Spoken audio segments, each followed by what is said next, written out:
September lalu, status siaga darurat bencana ditetapkan Gubernur Jawa Barat Deddy Mulyadi. Menjelang akhir tahun, lebih dari 1.000 bencana terjadi di sejumlah wilayah. Beberapa kebijakan dikeluarkan pemerintah sebagai upaya mitigasi. Ribuan rumah di 3 kecamatan di Kabupaten Bandung, Jawa Barat terendam banjir pada Jumat 5 Desember. Banjir terjadi setelah hujan sejak Kamis sore. Pada titik terdalam, ketinggian air mencapai 1 meter. Banjir ini juga menyebabkan akses menuju kota Bandung sempat terputus. Badan Penanggulangan Bencana Daerah Jawa Barat mencatat ada 1.449 kejadian bencana yang terjadi di sepanjang 2025. Sebanyak 739 karena cuaca ekstrim, 426 karena tanah longsor, dan 266 kejadian karena banjir. Kebetulan kan daerah banjir juga ya, di daerah Cibangkong ya. Kalau misalnya antisipasi, memang sih kalau pihak terkait ya memang harus antisipasi dari sekarang aja sih, itu aja sih kalau saya. Repot ya Pak ya? Wah, bukan repot lagi Mas. Bapak sempat kebanjiran? Wah, bukan sempat kebanjiran lagi, kebanjiran kalau tiap hujan. Oke, tinggi nggak Pak? Hah? Tinggi nggak? Kebetulan paling tinggi 2012 sebibir, paling tinggi itu dalam rumah. Alhamdulillah ya selutut lah kalau di luar. Harapannya Pak?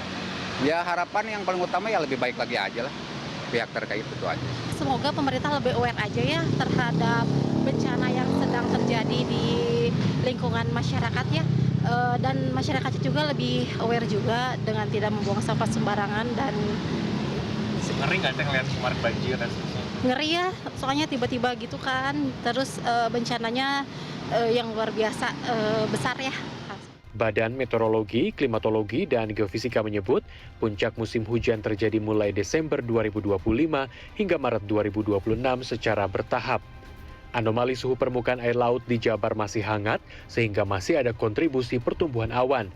BMKG meminta untuk tetap waspada. Sejumlah rekomendasi telah disampaikan kepada pemerintah.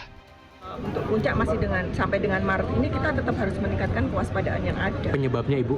Ya karena memang lagi musim hujan, dan musim hujan kan pasti intensitasnya tinggi. Dan kita juga harus melihat juga sama Pak Gub, tadi udah saya sampaikan bahwa ruang tata kota selalu diangkat gitu ya. Tentunya kita tidak ingin kejadian seperti yang kemarin juga terjadi di wilayah itu. Gubernur Jawa Barat Deddy Mulyadi Senin 9 Desember menggelar rapat koordinasi mitigasi bencana. Ia memetakan sejumlah wilayah rawan bencana, diantaranya Kabupaten Bogor, kawasan Cekungan Bandung, hingga Jabar wilayah selatan. Ia menegaskan keberadaan ruang terbuka hijau harus dipertahankan. Untuk itu, seluruh proses perizinan perumahan, baik yang sedang diproses maupun yang sudah diberikan, akan ditunda sementara. Pemerintah daerah akan melakukan evaluasi tata ruang secara menyeluruh. Kan kita ngomongin penanganan banjir dalam setiap tahun tidak akan ada arti kalau semua ruang hijau di Bandung, rawa, sawahnya diurukin, kan tidak ada arti. Artinya bahwa dimungkinkan Bandung akan tenggelam kalau tidak dilakukan perubahan tata ruang sejak sekarang. Itu yang pertama.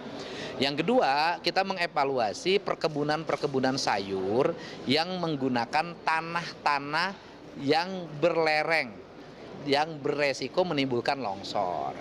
Dan dari situ nanti akan segera dirubah menjadi tanaman keras, tetapi agar para petaninya tidak rugi, para petaninya direkrut menjadi tenaga-tenaga pemerintah.